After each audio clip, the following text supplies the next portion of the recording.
ಗಾಯಕ ಸೋನು ನಿಗಮ್ ಅವರಿಗೆ ಕನ್ನಡ ಹಾಡನ್ನು ಹಾಡಿ ಅಂದಿದ್ದಕ್ಕೆ ಕರ್ನಾಟಕದ ಬೆಂಗಳೂರಿನ ಒಂದು ಕಾರ್ಯಕ್ರಮದಲ್ಲಿ ಪೆಹಲ್ಗಾಮ್ ಘಟನೆಗೆ ಹೋಲಿಸಿರುವಂತದ್ದು ಸಾಕಷ್ಟು ಚರ್ಚೆಗೆ ಕಾರಣವಾಗಿದೆ. ಸ್ವತಃ ಈ ವಿಭಾಗಕ್ಕೆ ಮಾತನಾಡೋದಕ್ಕೆ ಗಾಯಕಿ ಶಮಿತಾ ಮಲ್ನಾಡ್ ಅವರು ನಮ್ಮ ಬಾಸ್ ಟಿವಿ ಜೊತೆ ಸಿಕ್ಕಿದ್ದಾರೆ. ನಾವು ಮಾತನಾಡಿಸ್ತಾ ಹೋಗ್ತೀವಿ. ಮೇಡಮ್ ನಮಸ್ತೆ.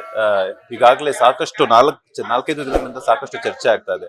ನೀವು ಕೂಡ ಒಬ್ಬ ಗಾಯಕಿಯಾಗಿ ಹಲವಾರು ಕನ್ಸರ್ಟ್ ಗಳಲ್ಲಿ ಪಾರ್ಟಿಸಿಪೇಟ್ ಮಾಡಿರ್ತೀರಾ. ಸೊ ಹೆಂಗಿರುತ್ತೆ ಆ ಒಂದು ಸಿಚುವೇಶನ್ ಎಲ್ಲ ಹೆಂಗೆ ಅಂದ್ರೆ ಆಕ್ರೋಶಕ್ಕೆ ಕಾರಣರಾಗಿರ್ತಾರ ಅಥವಾ ಬೇಕು ಅಂತಾನೆ ಮಾಡಿರ್ತಾರ ಅಂತ ಅನ್ಸುತ್ತಾ ನಿಮ್ಗೆ?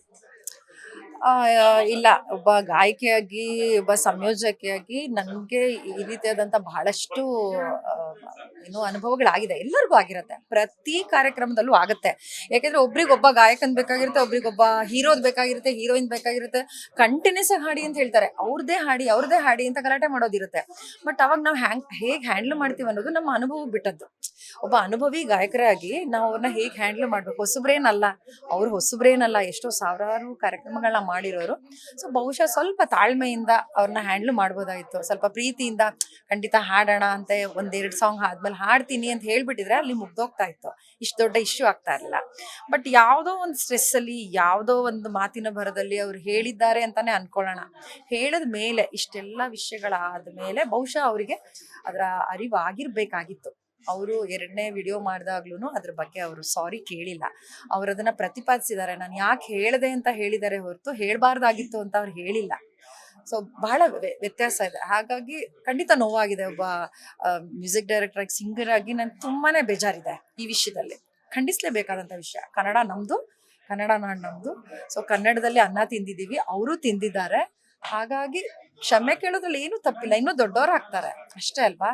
ಕ್ಷಮೆ ಕೇಳಬೇಕು. ಕೇಳಿದ ನಂತರ ಏನು ಅನ್ನೋದು ನಮ್ಮ ವಾಣಿಜ್ಯ ಮಂಡಳಿ ಮತ್ತು ಇಡೀ ಇಂಡಸ್ಟ್ರಿ ಏನ್ ಡಿಸೈಡ್ ಮಾಡುತ್ತೆ ಅದ್ರ ಪ್ರಕಾರ ನಡೆಯುತ್ತೆ.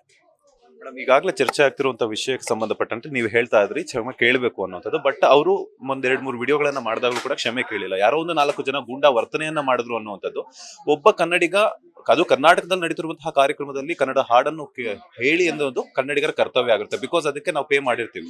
ಅಂತದ್ರಲ್ಲಿ ಅವರು ಕ್ಷಮೆ ಕೇಳದಿದ್ದಂಗೆ ಗೂಂಡಾಗಳಿಗೆ ಹೋಲಿಸಿರುವಂಥದ್ದು, ಒಂದು ಕನ್ನಡ ಅಂತ ಹೇಳಿರೋದು, ಮತ್ತೊಂದು ಗೂಂಡಾಗಳಿಗೆ ಹೋಲಿಸಿರುವಂಥದ್ದು, ಕ್ಷಮೆ ಕೇಳದಿರುವಂಥದ್ದು, ಬ್ಯಾಕ್ ಟು ಬ್ಯಾಕ್ ತಪ್ಪುಗಳನ್ನ ಮಾಡ್ತಾರೆ. ಎಲ್ಲೋ ಒಂದು ಕಡೆ ಅವರು ಬೇಕು ಅಂತಾನೆ ಇಂಟೆನ್ಷನಲಿ ಮಾಡಿದಾರ ಅನ್ನುವಂಥದ್ದು ತೋರಿಕೆ ಆಗ್ತಿದೆ ಅಲ್ಲ ಮೇಡಮ್?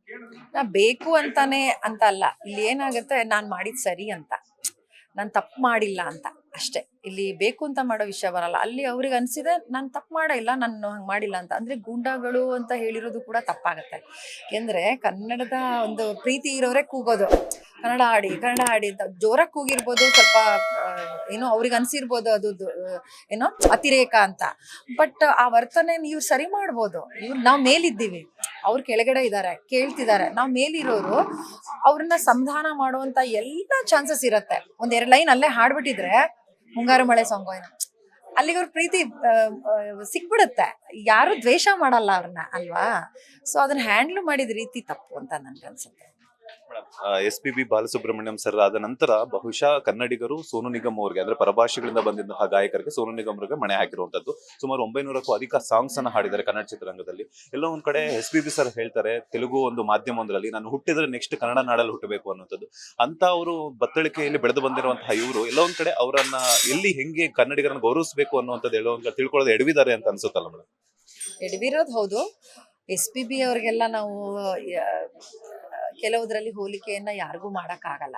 ಅವ್ರು ಹೊರ ಭಾಷೆಯವರು ಆಗಿದ್ರು ಸಹ ಕನ್ನಡನ ಎಷ್ಟು ಪ್ರೀತಿಸಿದ್ರು ಅನ್ನೋದು ನಮ್ಮೆಲ್ಲರಿಗೂ ಗೊತ್ತು. ಆಮೇಲೆ ಎಲ್ಲೂ ಅವ್ರ ತಾಳ್ಮೆ, ಅವ್ರಿಗೂ ಸಿಟ್ಟು ಬಂದಿತ್ತು. ನಾನೊಂದು ಕಾರ್ಯಕ್ರಮದಲ್ಲಿ ಹೋದಾಗ ಅವ್ರಿಗೂ ಸಿಟ್ಟು ಬಂದಿತ್ತು. ಅಂದ್ರೆ ಸ್ವಲ್ಪ ಗಲಾಟೆ ಮಾಡೋದಾಗ್ಲಿ, ಶಾಂತವಾಗಿ ಕೇಳ್ಬೇಕು, ಗಲಾಟೆ ಮಾಡ್ಬೇಡಿ ಅಂತ. ಅದನ್ನ ಹೇಳೋ ರೀತಿ ಇದೆಯಲ್ಲ, ಅದನ್ನ ತುಂಬಾ ಪ್ರೀತಿಯಾಗಿ ಹೇಳ್ತಿದ್ರು. ಅದೇ ಬಹಳ ಮುಖ್ಯವಾಗಿ ಬೇಕಾಗಿರೋದು ನಮ್ಗೆ. ಯಾಕೆಂದ್ರೆ ನಾವು ಬಾಸಿಸಮ್ ಅಲ್ವಾ ಇಲ್ಲಿ. ನಾವು ದುಡ್ಡು ತಗೊಂಡು ಅವರಿಗೆ ಹಾಡನ್ನ ಹಾಡಿ ಖುಷಿ ಕೊಡೋದಕ್ಕೆ ನಾವು ಬಂದಿರ್ತೀವಿ. ಸೊ ಗಾಯಕರಿಗೆ ಇರ್ಬೇಕಾದಂತ ಒಂದ್ ಸ್ವಲ್ಪ ತಾಳ್ಮೆ ಅವ್ರಿಗೆ ಇರ್ಬೇಕಾಗಿತ್ತು ಅಂತ ಅನ್ಸುತ್ತೆ. SPB ಅವರು, PB ಶ್ರೀನಿವಾಸ್ ಅವರೆಲ್ಲ ತುಂಬಾ ದೊಡ್ಡ, ಆ ವಿಷಯದಲ್ಲಿ ತುಂಬಾ ದೊಡ್ಡವರು ಅವರು.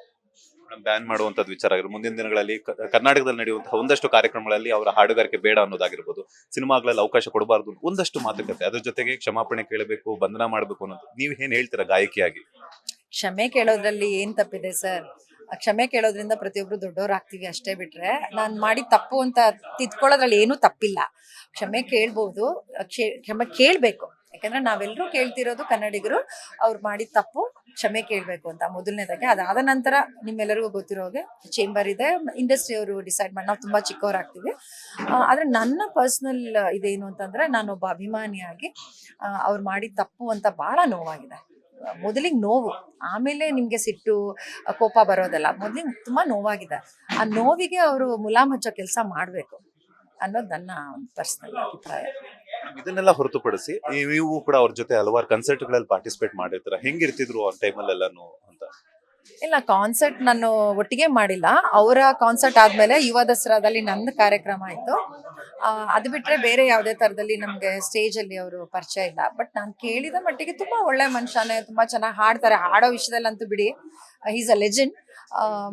ಅದ್ರ ವಿಷಯದಲ್ಲಿ ನಾವು ಏನು ಮಾತಾಡಕ್ಕಾಗಲ್ಲ. ಆದ್ರೆ ಈ ಪರ್ಟಿಕ್ಯುಲರ್ ಇನ್ಸಿಡೆಂಟ್ ನ ಮಾತ್ರ ತಗೊಂಡು ನಾವು ಹೇಳ್ಬೋದು, ಅವ್ರು ಮಾಡಿರೋ ತಪ್ಪು ಮಾಡಬಾರ್ದಾಗಿತ್ತು, ಆಗೋಗಿದೆ, ಕ್ಷಮೆ ಕೇಳ್ಬೇಕಾಗಿರೋ ಧರ್ಮ ಕೇಳಲಿ ಅಂತ ನಾನು ಬಯಸ್ತೀನಿ.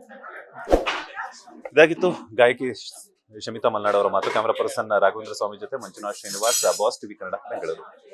ಲೇಟೆಸ್ಟ್ ಹಾಗೂ ಇಂಟ್ರೆಸ್ಟಿಂಗ್ ಸುದ್ದಿಗಳಿಗಾಗಿ ಬಾಸ್ ಟಿವಿ ಕನ್ನಡ ಚಾನೆಲ್ನ ಸಬ್ಸ್ಕ್ರೈಬ್ ಮಾಡಿ. ಹಾಗೆಯೇ ಬೆಲ್ ಐಕಾನ್ ಪ್ರೆಸ್ ಮಾಡಿ. ಇದರ ಜೊತೆಗೆ ಫೇಸ್ಬುಕ್, ಇನ್ಸ್ಟಾಗ್ರಾಮ್, ಎಕ್ಸ್ ನಲ್ಲೂ ಮಿಸ್ ಮಾಡದೆ ಫಾಲೋ ಮಾಡಿ.